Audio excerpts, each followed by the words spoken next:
दोस्तों ये तो आप सभी लोग जानते हैं कि हमारे बॉलीवुड इंडस्ट्री में जितने भी फेमस कलाकार हैं वे सभी छत्तीसगढ़ के रहने वाले हैं। लेकिन क्या आप जानते हैं कि यह कलाकार छत्तीसगढ़ के किस जिले या शहर के रहने वाले हैं? तो चलिए इस वीडियो में हम ऐसे ही छत्तीसगढ़ के 5 प्रसिद्ध कलाकारों के बारे में जानते हैं कि वे कहाँ के रहने वाले हैं। नंबर 5, करण खान। करण खान छत्तीसगढ़ के जाने माने अभिनेता हैं। इन्होंने कई छत्तीसगढ़ी फिल्मों में काम किया है, जैसे राधे अंगूठा छाप, बेनाम बादशाह, मोही डारे, किस्मत के खेल इत्यादि।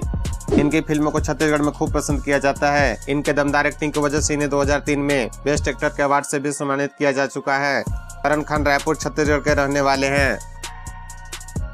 नंबर 4, राजेश अवस्थी। राजेश अवस्थी आज के समय के छत्तीसगढ़ी फिल्म इंडस्ट्री के सुपरस्टार हैं। यह एक एक्टर के साथ साथ डायरेक्टर एवं प्रोड्यूसर भी हैं। इनका खुद का फिल्म प्रोडक्शन कंपनी रायपुर में स्थित है। इन्होंने कई छत्तीसगढ़ी फिल्मों में काम किया है, जैसे टूरा चाय वाला, मया 2, मयारू बाबू, परशुराम इत्यादि। इसके अलावा इन्होंने हिंदी और भोजपुरी फिल्मों में भी काम किया है। इनका जन्म रायपुर में हुआ था और वर्तमान में भी रायपुर में ही रहते हैं।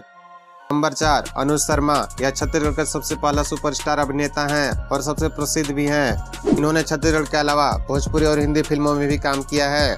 अनुज शर्मा छत्तीसगढ़ के पहले ऐसे एक्टर हैं जिन्हें पद्मश्री अवार्ड से सम्मानित किया गया है। इनका जन्म भाटापारा में हुआ था और वर्तमान में यह कबीर नगर रायपुर में रहते हैं। नंबर 2, प्रकाश अवस्थी। छत्तीसगढ़ी फिल्मों के अलावा और कई फिल्मों में काम कर चुके प्रकाश अवस्थी जी का उम्र 50 वर्ष से भी अधिक है। इतना ज्यादा उम्र होने के बाद भी लोग आज भी इनके एक्टिंग के दीवाने हैं और इनके फिल्मों को खूब पसंद करते हैं। इनका जन्म 25 अप्रैल 1978 को रायपुर में हुआ था और ये वर्तमान में भी रायपुर में ही रहते हैं। नंबर 1, मन कुरैशी। दोस्तों पहले नंबर पे हम जिस एक्टर के बारे में बात करने वाले हैं, मेरे ख्याल से आप सभी लोग इनके बारे में जानते होंगे। मन कुरैशी आज के समय में बॉलीवुड इंडस्ट्री में टॉप पर हैं। इनकी फिल्मों को लोग खूब प्यार देते हैं। इन्होंने अपने दमदार अभिनय के चलते लाखों लोगों का दिल जीता है और छत्तीसगढ़ में अपनी एक अलग पहचान बनाई है। इनका जन्म 11 अगस्त 1989 को राजनांदगांव में हुआ था और अभी वर्तमान में रायपुर में रहते हैं। दोस्तों यह थे छत्तीसगढ़ के कलाकारों के बारे में कुछ जानकारियाँ। तो यह वीडियो आपको कैसी लगी हमें जरूर बताएं।